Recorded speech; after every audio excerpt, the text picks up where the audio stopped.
Le blasphème n'est pas un délit. Alors, on a justement Christophe Fraud qui lui rejoint plutôt ce qui s'est passé sur Twitter aujourd'hui. Christophe, vous êtes choqué?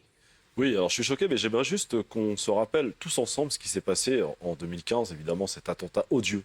Bien sûr. Que tout le monde autour de ce plateau et que tout le monde de l'autre côté du téléviseur, évidemment, condamne avec la plus grande des forces. Parce que, qu'on soit d'accord ou pas avec un journal, avec une satire, on ne peut évidemment pas accepter ce qui s'est passé. Et je me souviens du sentiment effroyable que j'ai ressenti lorsque j'ai appris cette triste nouvelle.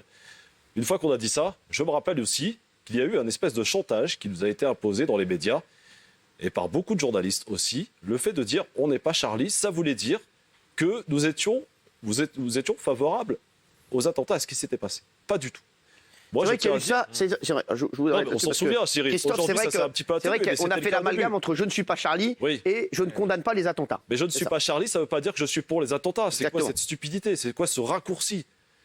Et évidemment, je ne serai jamais pour la violence, parce que pour moi, la violence, c'est le refuge des incompétents.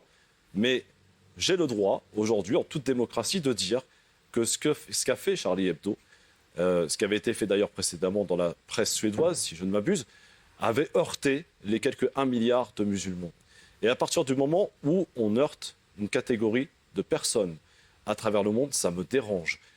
Qu'on ne vienne pas me dire la liberté d'expression. Non, elle ne permet pas tout, monsieur Nolot, la liberté d'expression. Non, il y a la loi pour l'encadrer, quand vous choquez quelqu'un ou un groupe d'individus, eh ben, il faut réfléchir avant de faire ça. Et moi, ce qui m'a choqué hier en revoyant cette caricature repostée, je me suis dit, mais quel est le niveau des journalistes en France? J'avais envie de dire, au lieu de faire du copier-coller, comme ce qu'on fait beaucoup dans la presse aujourd'hui, vous en êtes témoin, il y aurait pu y avoir une espèce de créativité. C'est ce qui a fait un petit peu l'objectif d'un journaliste, c'est d'essayer de créer, d'apporter de la nouveauté.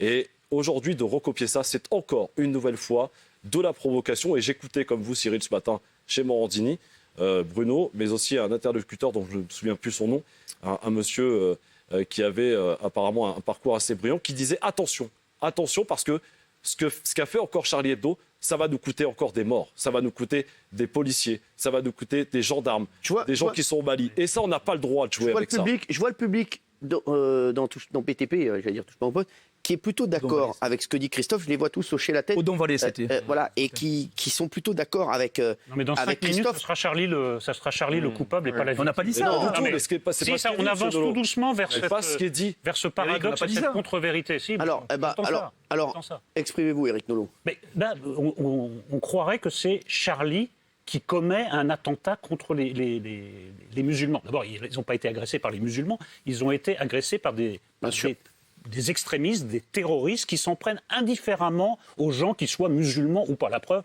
dans les attentats contre Charlie et les autres, il y avait des musulmans, des catholiques, des juifs, etc. Et là maintenant, on dirait vraiment qu'on inverse le procès. C'est les terroristes qu'il faut accuser, c'est ceux qui sont intolérants qu'il faut accuser, et pas Charlie qui fait son métier. Christophe, quelle est votre question? Je souhaiterais dans le respect de la loi. Vous poser une question, si vous permettez. Effectivement, vous avez raison. Mais aujourd'hui, moi, je me mets à la place de ces musulmans qui, pour la grande globalité, ont évidemment manifesté leur hostilité par rapport à ce qui était passé. Et ils ont aussi été dans la rue pour dire non, plus jamais ça. Parce qu'il faut rappeler aussi que parmi les attentats, les victimes des attentats, en dehors de Charlie Hebdo, je pense au 13 novembre, il y avait beaucoup de musulmans. Donc ils ont été touchés aussi dans leur cœur. Moi, je me mets à la place de ces individus, monsieur Nolot. Est-ce que ça ne vous gêne pas d'heurter ces gens qui sont globalement pacifiques et qui veulent préserver un vivre ensemble? C'est ce que nous voulons, vous et moi, monsieur Nolot, préserver ce vivre ensemble. Et tout ce qui va l'abîmer me dérange. Voilà pourquoi moi, j'ai pas envie de heurter des gens. Pardonnez-moi, mais moi, je suis catholique. Il y a eu 51 de Charlie Hebdo.